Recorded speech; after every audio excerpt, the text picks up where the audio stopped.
I-24F, am a recently certified public accountant who just finished graduate school with honors, and I need advice about a situation with my mother, 45F, and her new husband Mark, 39M. I've always been passionate about financial ethics, it's what drove me to become a CPA in the first place. During my graduate studies, I specialized in fraud detection and prevention, which makes the current situation even more ironic. Some background: my parents divorced when I was 17. Their marriage had been struggling for years before that. Mom was always career-driven, spending long hours at the restaurant where she works as head chef. Dad ran his family's trucking business, and while he was more present in my life, the constant tension between my parents made home life difficult. After the divorce, they shared custody until my dad, 52M, was diagnosed with brain cancer 3 years ago. The diagnosis changed everything. Dad had to move back to his family home in the suburbs for treatment, where he now lives with my uncle, 54M, who helps take care of him. The trucking business was handed over to my uncle's management, though Dad still tries to stay involved when his health permits. I had to move in with Mom full-time because daily commuting to my workplace in the city from Dad's suburban home wasn't feasible. Mom is the head chef at one of the most prestigious Italian restaurants in our city. She's built quite a reputation over the years, and her career success has brought financial stability. However, she's always been somewhat emotionally distant. Even before the divorce, we struggled to connect. She'd criticize my choice of studying accounting, saying I should pursue something more prestigious, like law or medicine. It took me graduating top of my class and landing a position at a respected firm for her to finally acknowledge my career path. The current situation started about 8 months ago when Mom married Mark, who works as a high school football coach. Their relationship came as a complete surprise to me because she had kept it secret for over a year. She only told me about their relationship when he proposed, claiming she hid it because of their age gap and my dad's condition. But I suspect the real reason was that she knew I wouldn't approve. From the beginning, something felt off about Mark. His behavior followed a distinct pattern that my fraud detection training would later help me recognize as classic manipulative behavior. When Mom wasn't around, he would completely ignore me, acting as if I didn't exist. But the moment she walked in, he'd transform into this overly enthusiastic stepfather figure, calling me kiddo, I'm 24, and trying to engage me in conversations about my work or personal life. I tried to maintain a professional distance while being civil for Mom's sake. I'd participate in family dinners, make small talk when necessary, but avoided any one-on-one interactions. Mark seemed to appreciate this arrangement, as it gave him free rein to maintain his facade without much effort. Last week, everything changed. I was home early from work due to a cancelled client meeting. As a CPA, my schedule can be unpredictable, especially during tax season, but this particular afternoon was unusually quiet. I was in the kitchen preparing a late lunch when I heard strange noises coming from my mom's bedroom.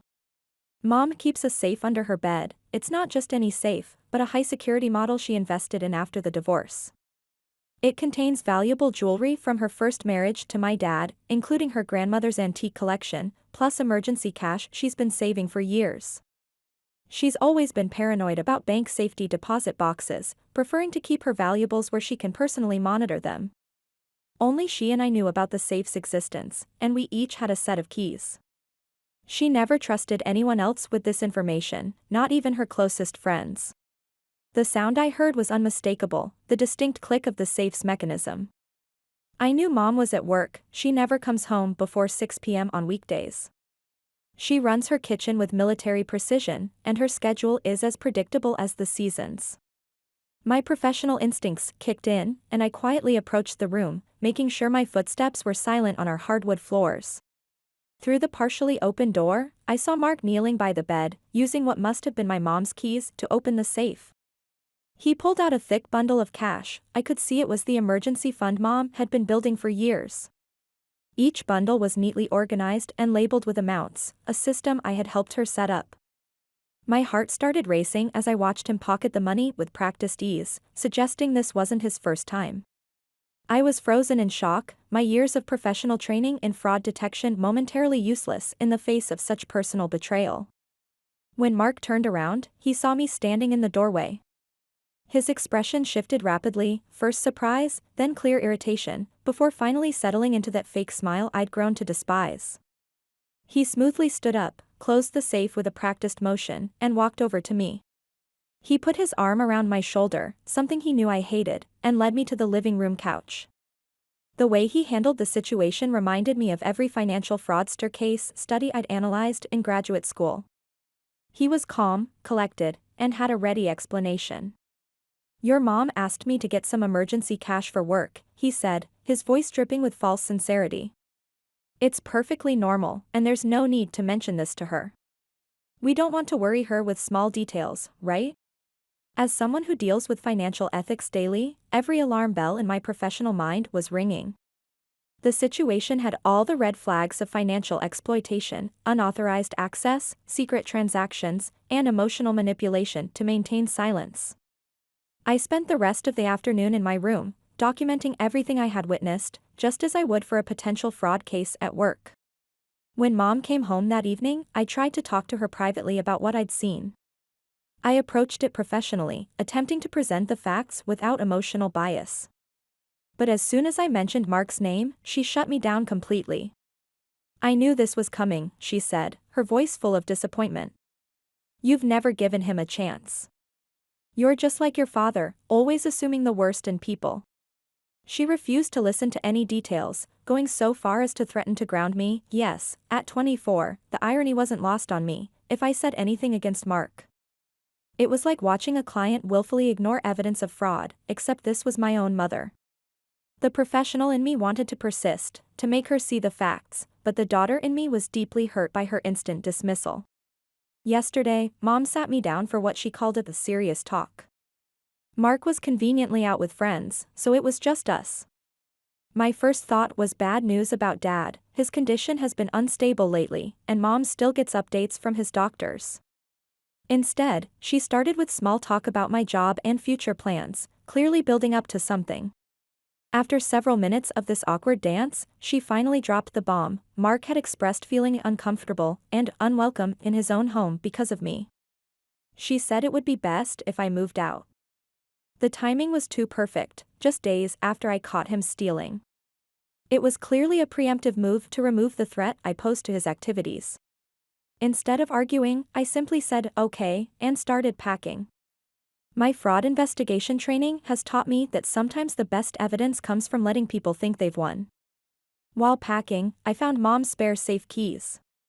In a moment of calculated decision, I took them and left a note in her purse saying if she wanted to know where her original keys were, she should ask Mark about it. It was a professional courtesy, really, giving her a chance to discover the truth on her own terms. When I walked out to say goodbye, Mom seemed genuinely surprised I was actually leaving right then. She hugged me, but there wasn't a single tear in her eyes or any sign of regret. It was painfully clear that she was choosing her new husband over her daughter. Her reaction reminded me of fraud victims who refuse to acknowledge their situation even when presented with clear evidence, a phenomenon I'd studied but never expected to witness in my own family. I drove to my dad's house in the suburbs, a place I'd avoided staying at too often because of his condition. Both he and my uncle welcomed me without hesitation, no questions asked.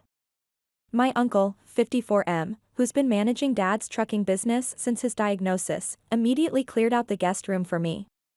The contrast between their immediate acceptance and my mother's rejection was stark. But here's where it gets complicated. Mom has been constantly texting and calling, saying she'll divorce Mark if I don't come back. She's sent videos of him crying and apologizing, begging for another chance. The videos feel staged, like carefully crafted evidence in a fraud case, all show, no substance. Now she's left the fate of her marriage up to me, and I don't know how to handle this manipulation. As a CPA, I deal with clear rules and regulations daily. Numbers don't lie, and financial fraud has clear protocols. But family relationships are messier, less defined. It feels wrong that I'm being made responsible for their relationship problems, but I also worry about Mom's financial security with Mark having access to her safe. Part of me wants to use my professional training to investigate Mark's background more thoroughly. I have the skills and resources to do so legally through public records. But I'm not sure if that would just make things worse. My dad doesn't know the full story yet because I don't want to stress him during his treatment, though I suspect he knows something is wrong. Should I dig deeper into Mark's background? Should I tell my dad everything?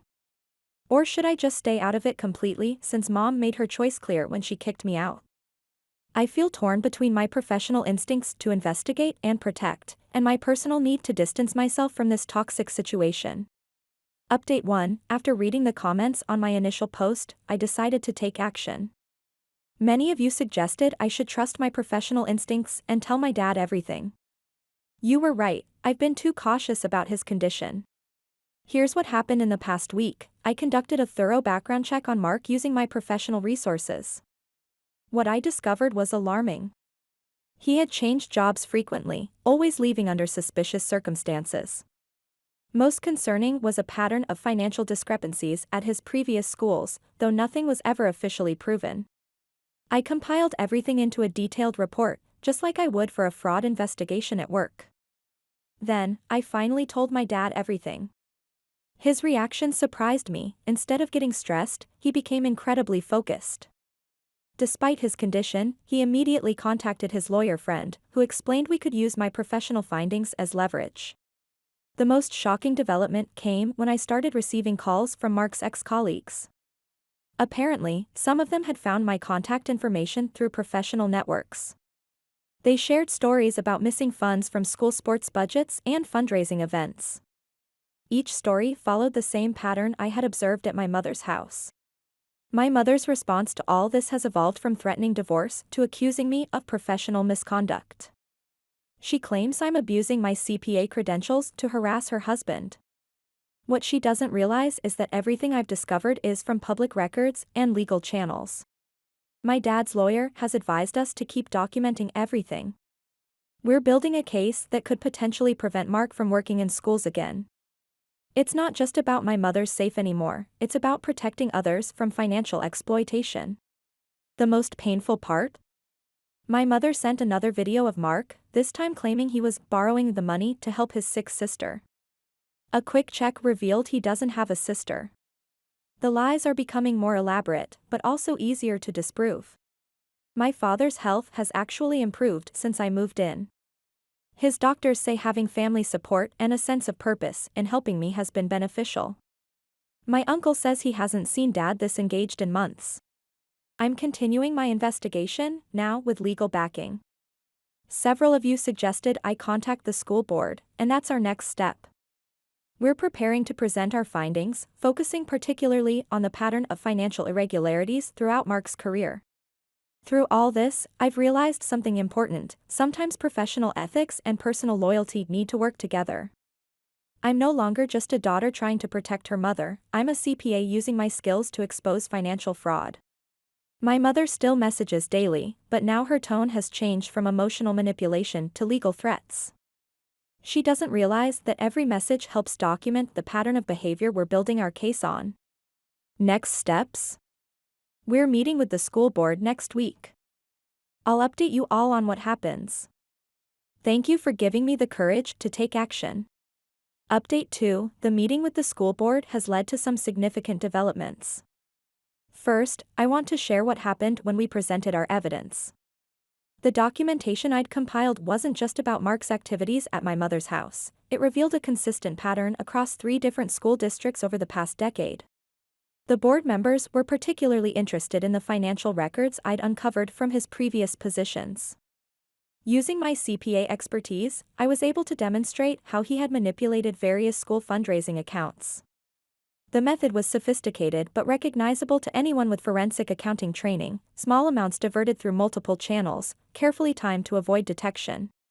What truly broke the case open was an unexpected source, the previous school's booster club treasurer. She reached out after hearing about the investigation, providing documentation of a missing funds from several football program fundraisers. The amounts matched perfectly with the pattern we'd identified. The school board placed Mark on immediate administrative leave. His reaction was telling. Instead of defending himself, he tried to negotiate. He offered to repay any missing funds if the board would keep the matter private. This only confirmed our suspicions about his past behaviors. But here's where things got complicated. My mother showed up at the board meeting uninvited. She caused quite a scene, accusing me of orchestrating a vindictive campaign against Mark. Her behavior actually helped our case. Several board members later commented that her emotional defense of Mark, despite clear evidence, suggested she might be involved in covering up his activities. The investigation has now expanded beyond the school board. The district attorney's office is reviewing the case, particularly interested in the pattern of financial misconduct across multiple schools. They've already interviewed several of Mark's former colleagues who came forward after the initial investigation. My mother's reaction to all this has been disturbing. She's completely abandoned the apologetic approach and now alternates between threats and attempts to discredit me professionally. She even contacted my firm, claiming I had misused company resources for a personal vendetta. Fortunately, I had documented everything and cleared my investigation methods with our ethics department beforehand. The stress has affected her work too. I heard through mutual friends that she's been making mistakes in the kitchen, something that never happened before. Her restaurant's owner has noticed the change and is concerned. I feel guilty about this, but as one commenter pointed out, these are the consequences of her choices, not my actions. On a positive note, my dad's latest scan showed improvement. His doctors are cautiously optimistic about his response to treatment. The neurologist mentioned that having a sense of purpose, helping me with this situation, might actually be contributing to his recovery. My uncle says he hasn't seen Dad this focused and determined in years. The most revealing development came yesterday. While reviewing Mark's employment history more thoroughly, we discovered he had legally changed his name about 15 years ago. Under his previous name, we found records of similar financial misconduct at several other institutions. This discovery has opened up a whole new avenue of investigation. My mother still refuses to look at any of the evidence. She's convinced herself that this is all an elaborate plot to ruin her marriage. Yesterday, she sent me a long email claiming that Mark had confessed to taking money from the safe, but only because he was planning to surprise her with a romantic vacation. The timing of this excuse, right after the school board's decision, is too convenient to be coincidence. The school board is meeting again next week to make a final decision about Mark's employment. Given the mounting evidence, it seems likely he'll be terminated. The district attorney's office has hinted that criminal charges might be forthcoming, especially given the multiple jurisdictions involved. I'm preparing for whatever comes next. My dad's lawyer thinks we should be ready for potential retaliation from both Mark and my mother. We've documented everything meticulously, and I've secured all the evidence in multiple locations. The hardest part is watching my mother's reputation suffer alongside Mark's. She's worked so hard to build her career, and now her judgment is being questioned because of her blind support of him. Several of her professional colleagues have reached out to me privately, expressing concern about her behavior. I'll update again after the school board's final decision and the DA's announcement. For now, I'm focusing on supporting my dad's recovery and ensuring all our documentation is in order. Thank you all for your continued support and advice. Update 3, everything has finally come to a head, and I need to share the dramatic conclusion to this situation. The fallout has been both more severe and more far-reaching than I initially expected. The district attorney's office moved faster than expected. After reviewing the evidence from multiple school districts, they filed criminal charges against Mark for systematic financial fraud. The investigation revealed that over the past decade, he had misappropriated nearly $200,000 from various school athletic programs. The method was clever but consistent, small amounts taken from multiple funding sources, all carefully timed to avoid immediate detection. But the real shock came when the DA's investigation uncovered Mark's activities prior to his name change. Under his previous identity, he had orchestrated similar schemes at several private schools in neighboring states. He would target affluent schools, charm his way into positions of trust, then systematically drain funds from various accounts. When suspicions arose, he would simply move to another district, eventually changing his name to avoid detection. The press got hold of the story last week. They focused particularly on how he had managed to pass background checks despite his history. Several local news stations ran investigative pieces, interviewing former colleagues and victims from other schools. The coverage spread rapidly through social media, destroying any chance Mark had of maintaining his reputation in our community. The most dramatic development came during Mark's arraignment hearing. The prosecutor presented evidence that he had been planning something bigger with my mother's restaurant. They found detailed notes about the restaurant's finances on his laptop, including plans to convince my mother to take out business loans he would then divert. The discovery of these plans was what finally broke through my mother's denial. I witnessed my mother's realization in real time during the hearing. She was sitting in the front row, still planning to support him, when the prosecutor displayed Mark's notes on the courtroom screen. I watched as the color drained from her face as she read his plans to exploit her business connections and credit rating. The final blow was finding his research into the restaurant's insurance policies, suggesting he had been planning something even more sinister. The change in my mother after this revelation was profound. She left the courthouse without speaking to Mark or his lawyer. That evening, she showed up at my dad's house, the first time she'd been there since his diagnosis. She didn't just apologize, she broke down completely. Through tears, she admitted that she had found evidence of Mark's theft months ago but had convinced herself she could fix him. Her pride and fear of admitting she'd been fooled had led her to choose him over her own daughter. The professional fallout hit her hard. When the story broke, several high-profile clients at her restaurant canceled their reservations. The owner, concerned about the restaurant's reputation, asked her to take a leave of absence. Her career, which she'd built so carefully over decades, suffered a serious setback. The irony is that if she had listened to me initially, much of this could have been avoided. My father's response to all this surprised everyone. Despite everything my mother had done, he offered her support during the legal proceedings. He reminded me that she was still my mother, and that people make mistakes when they're lonely and afraid. His compassion, even while battling cancer, showed me what true strength looks like. The impact on the broader community has been significant. The school district is conducting a complete audit of all athletic program finances going back 5 years. 2 other school districts where Mark previously worked have launched similar investigations. Several parents have come forward with stories about missing funds from team fundraisers, adding to the growing list of charges against him. Mark's response to all this has been telling. When faced with overwhelming evidence, he tried to cut a deal, offering to reveal information about similar schemes in other districts in exchange for leniency. His lawyer leaked that he's writing a memoir about his addiction to fraud, apparently hoping to profit from his crimes even now. The judge was not impressed. The most positive outcome from all this has been my father's health. His doctors are amazed at his improvement.